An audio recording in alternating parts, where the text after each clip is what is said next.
What's up, everybody? Welcome back to a brand new video, and today we're going to be doing something a little bit different than we normally do, or at least my videos do. Today we're going to be reading the creepypasta, I can't get my words right, Slenderman. Let us begin the story. After waking up with a jolt, the girl laid in bed for a few seconds longer, reaching over to switch on her bedside lamp. She tried to remember exactly what had stolen her sweet slumber away. When she couldn't, the brunette swung her legs over the side of the bed and heaved herself up. Checking the time on her phone, she snorted when she saw it was midnight, the witching hour. Knowing that sleep would only evade her, she left her bedroom for the kitchen, a good cup of coffee on her mind. As she passed by her front door, a chill spread like liquid fire down her spine. It's only winter, she told herself, focusing again on the coffee plan. Measuring out scoops, water, and preparing her cup kept her occupied. But as the dark liquid boiled, she had nothing left to keep her mind from wandering off. The chill returned, and she couldn't help but glance behind her to the front door. It stood there innocently enough, just like always. The deadbolt was still in place, and she could see nothing amiss with it. Turning back to her coffee, she did her best to forget about the feeling. With her cup in her hand, she started back towards her bedroom. As she walked by the front door, she decided that a quick glance out of the peephole would help calm her restless mind. The chill worsened with each step she took towards the door, and further away from the safety and warmth of her blankets. She pressed her empty hand against the cold metal door and took a deep breath before leading her eye in the peephole. At first, she could only see an inky blackness, and somehow seemed to swirl in itself. When she blinked in surprise, the void melted away, and she wished it hadn't. In its place there stood what she could only guess was once a man. The limbs were long and inhumanly awkward, with bulky joints branching off into several arms, not unlike the branches of a tree. The creature was draped in a black suit, somehow making the thing more nightmarish to her. The icing on the proverbial cake, however, what was past was the hellish thing's face. It was as though her mind blurred the ghastly visage to spare itself further shock and horror. She shoved away from the door, with the hand still pressed against it. The scalding mug of coffee fell, the liquid burning her bare legs as she fell backwards and tried to crawl away from the door. She knew somehow that her mind hadn't been playing tricks on her. As she crabbed away from the door, she watched as tendrils of black as the void she saw first snake around through the cracks. The girl was trapped between the instinct to flee and the gut feeling to not turn her back to the door. When the door jolted, the urge to flee overcame, and she slipped in the burning liquid as she tried to make it back to her room. She knew deep down that she was trapping herself in a corner, but she had to get away from the door. The girl was halfway down the hallway when she heard the previously locked door creak open. She screamed and slipped into a wall, cracking her chin on it and stunning her. After that, there was only blackness. "Nicole?" a warm male voice snapped the woman out of her trance.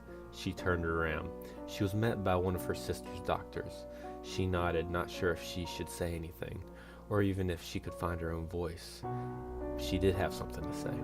That morning, she had gotten an urgent phone call from the hospital saying that her sister, Lindsay, was there.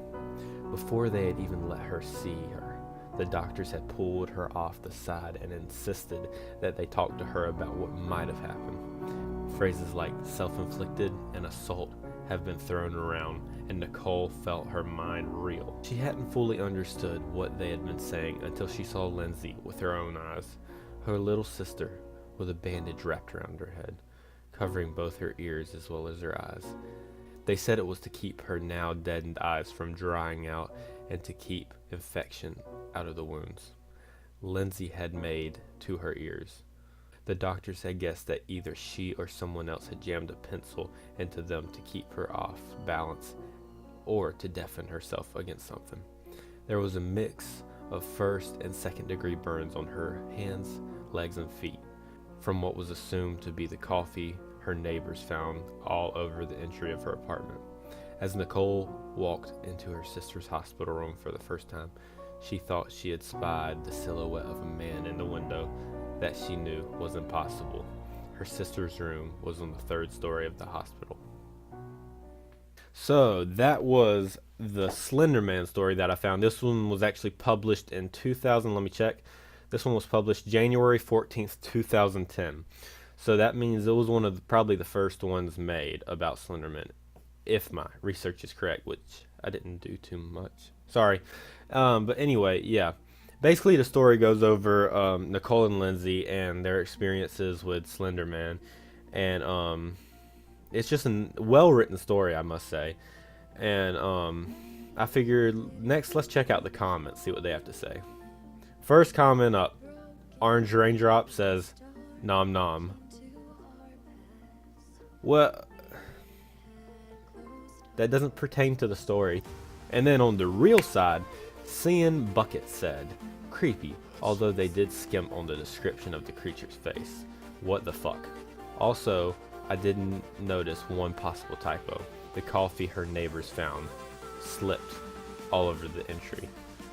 Yeah, I kind of realized that that was a screw up too whenever I read through it. Blue Elephant says, that was unnerving. Purple Popcorn says, it reads like the American version of scary Japanese pasta, ALA. I think he meant AKA. The Ring, or The Grudge, or The Polish Turd. Polish Turd? What's the Polish Turd? And then Anonymous says, LOL, what the hell is the Polish Turd, and how come I've never heard of that one? Yeah, I haven't really heard of that one either. Well, Red Button then says, the Polish Turd. I love that story. It was creepy. What is the Polish Turd? Okay, 1 second, guys. I need to look up what the Polish Turd is. So I looked up the Polish Turd, and I can't find anything pertaining to the subject. So I have no idea what that means or what it is.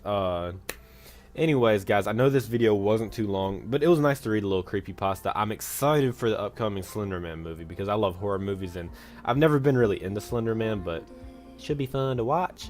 And so, thanks for watching, guys. If y'all actually like this kind of video, like me reading creepypastas, I'll do some more and then reading the comments, having fun afterwards. So just comment down below, like if you want to see more, and if you want to see Jonathan do one, I can probably talk him into doing one, and I'll edit it for him and everything. So I'll see you on the next video. Bye.